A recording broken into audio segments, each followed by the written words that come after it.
मंडळी, ही जी साठा आहेत ना, ती शाळा जेव्हा सुरू होते ना, तेव्हा ती बॅगेतून न्यायची आणि शाळेत तासाला खायत बसायचं. अशी मजा आहे ना, कोणी कोणी केलेली आहे मला नक्की कमेंट करून सांगा.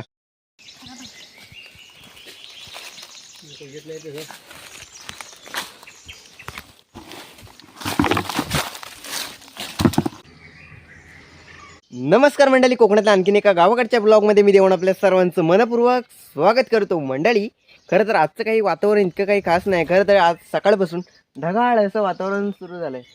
मंडळी, आजच्या ह्या ब्लॉगमध्ये कोणकोणत्या आपल्याला नवीन गोष्टी पाहायला मिळतात हे देखील मला देखील माहीत नाही. खरं तर तुम्ही ह्या ब्लॉगमध्ये नक्की कंटिन्यू राहा आणि हो, हा व्हिडिओ शेवटपर्यंत नक्की पहा. आणि आपल्या चॅनलवर काही नवीन मंडळी आले असतील ना, त्यांनी फटाफट आपल्या चॅनलला सबस्क्राईब करून मात्र नक्की करा.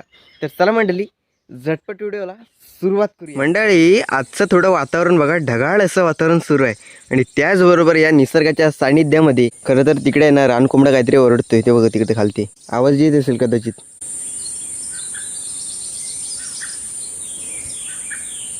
तो बघा तिथे खालती ओरडतोय. आणि आज बघू शकताय बघा, थोड्यापूर्वी वेळापूर्वी बघा त्या साईडला आहे ना ऊन दिसत असेल, पण इकडे बघा पूर्ण सावली आहे. बघा असं काही गावचं वातावरण आहे. मंडळी, कोकणात आहे ना पाऊस येण्यापूर्वी खरं तर निसर्गाने दिलेला संकेत किंवा संदेश म्हटलं तरी काही हरकत नाही. खरं तर तो नेमका कोणता, खरं तर कोकणी माणूस आहे ना त्याच्यावर अवलंबून असतो. खरं तर तो जर दिसला की कोकणी माणूस काय म्हणतो, खरं तर आता पेरणीला सुरुवात होईल, पावसाचे सीझन जवळ आलेला आहे. खरं तर हा हवामानाचा अंदाज असू शकतो. खरं तर तो नेमका संदेश कोणता आहे तो आपण पाहूया. खरं तर या लाल किड्याला कापसाचा ढेकून किंवा लाल किडा असं म्हटलं जातं, परंतु आमच्याकडे याला रोहिणी असे म्हटले जाते. आमच्याकडे जुनी लोक म्हणतात, लाल किडे जमिनीवर फिरायला लागले की 10 दिवसात पाऊस पडतो, कारण ही पिल्लं पावसाच्या तोंडावरूनच जमिनीतून बाहेर येतात. म्हणजे हा मान्सूनचा मेसेज आहे. आणि या लाल किड्याचे प्रकार 2 प्रकारचे असतात.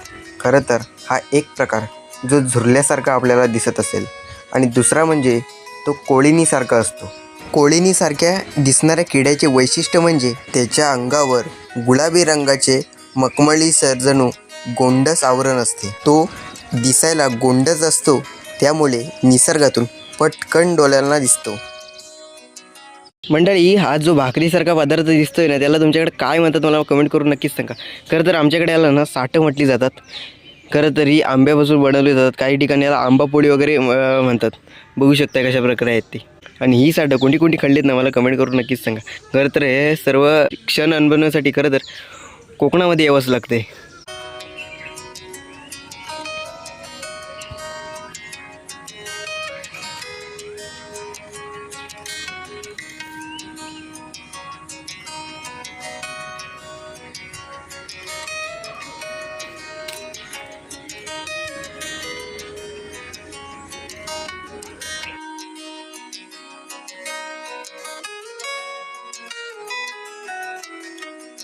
मंडळी, ही जी साठा आहेत ना, ती शाळा जेव्हा सुरू होते ना, तेव्हा ती बॅगेतून न्यायची आणि शाळेत तासाला खायत बसायचं. अशी मजा आहे ना, कोणी कोणी केलेलं आहे मला नक्की कमेंट करून सांगा. खरं तर आम्ही देखील करायचो.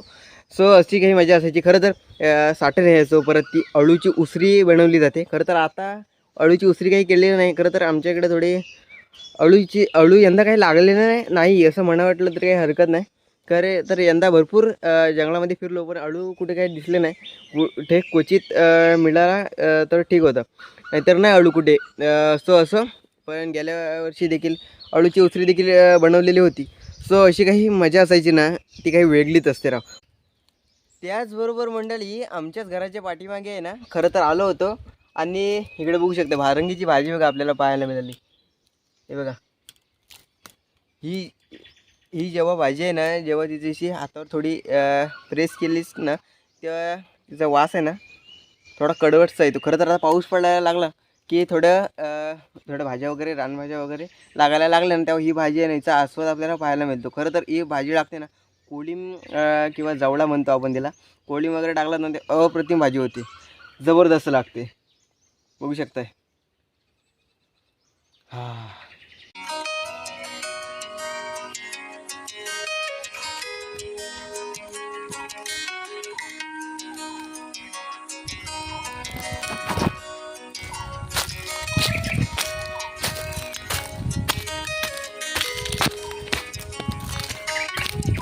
मंडळी आम्ही आहे ना काल आंब्याला गेलो होतो, तिथे काही शूट केलेलं आहे ना, ती नक्की या व्हिडिओतून पहा. चला मंडळी, फायनली आपण आता आंब्याला चाललो आहे. खरं तर संध्याकाळ झाले आणि इकडे बघू शकताय, खरं तर पाऊस पडला आहे ना, त्यामुळे इकडे हिरवगार असं गवत दिसत असेल बघा. हे बघा,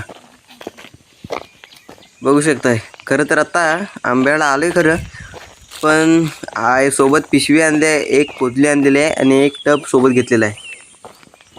बघा समोरच बघू शकता, इकडे पक्ष्यांची किलबिलाट. हा हा हा, आज बघूया आता आपल्याला किती आंबे गावतात ते. आपण इकडे खालती जाणार आहोत. हे बघा फायनली आंबे बघा किती पडलेत. सूरज इकडे जमवतोय, बघू शकताय सर्वच आंबे पिकलेले आहेत. हे बघा, टपामध्ये आता आपण फटाफट भरून घेऊया.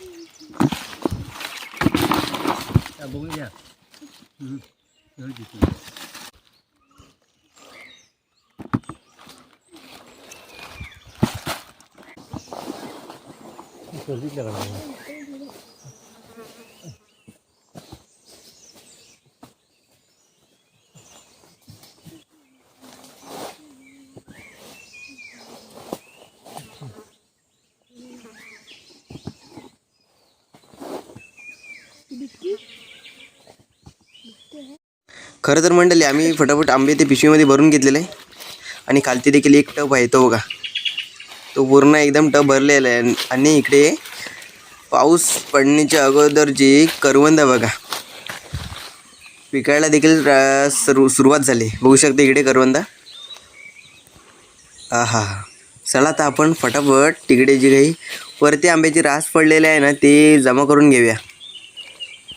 बघू शकताय, हे बघा. चला आता फटाफट ते गोळा करून घेऊया, कारण तर टब पूर्ण भरलेला आहे. आता ही पोटली देखील भरूनच नेऊया. तर आलो आहे तर आता सगळं आता भरूनच नेऊया घरामध्ये. बघितलं तर आम्ही किती आंबे आणलेले, एक पोतली आणि एक टब नेलेला होता. ते दोन्ही भरून आणलेले घरामध्ये आंबे. एवढे सर्व खूप रानामध्ये यंदा आंबे लागलेले आहेत. सो आणि त्यानंतर आम्ही जेव्हा संगमेश्वरला गेलो होतो, तेव्हा ट्रॅफिक तिथे जाम होतं ना, ते तुम्हाला पहिल्यांदा हा व्हिडिओ पहा, त्यानंतर तुम्हाला समजेल खरं तर किती संगमेश्वरला ट्रॅफिक होतं. मंडळी फायनली ट्रॅफिक बघा किती जाम झाले. खरं तर आम्ही संगमेश्वरमधला शास्त्री ब्रिज इथे उतरलो आणि थेट आता संगमेश्वरला चालत जातो आहे पायी. खरं तर बघा जागी गाड्या हलत नाहीत. बघू शकता किती ट्रॅफिक आहे ते. खरं तर भरपूर वेळ झाला, ट्रॅफिक खाली होईल, पण गाड्या काय हलत नाहीत जागेवरच्या. पण बघू शकता आम्ही शास्त्री ब्रिजच्या इथून थेट संगमेश्वरला चालत चाललो आहे.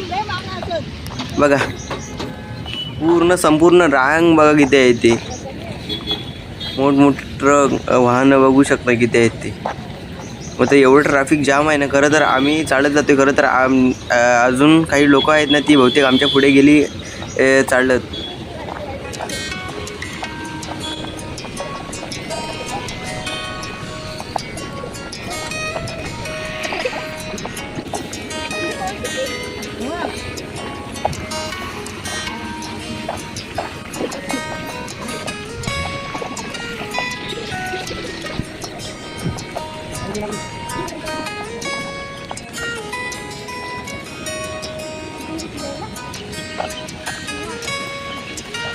तर मंडळी बघितलीत का संगमेश्वरातलं ट्रॅफिक किती जाम असतं. खरं तर आम्ही देखील सहजच असे संगमेश्वर साईडला गेलो होतो. खरं तर एकाच जागी 3-4 तास असेच गेले. गाड्या काय जागच्या जागी हललं नाही, अशा भरपूर ट्रॅफिक मला जवळजवळ 3-4 तास असंच असतं ट्रॅफिक तिथे. खूप जाम असतं राव.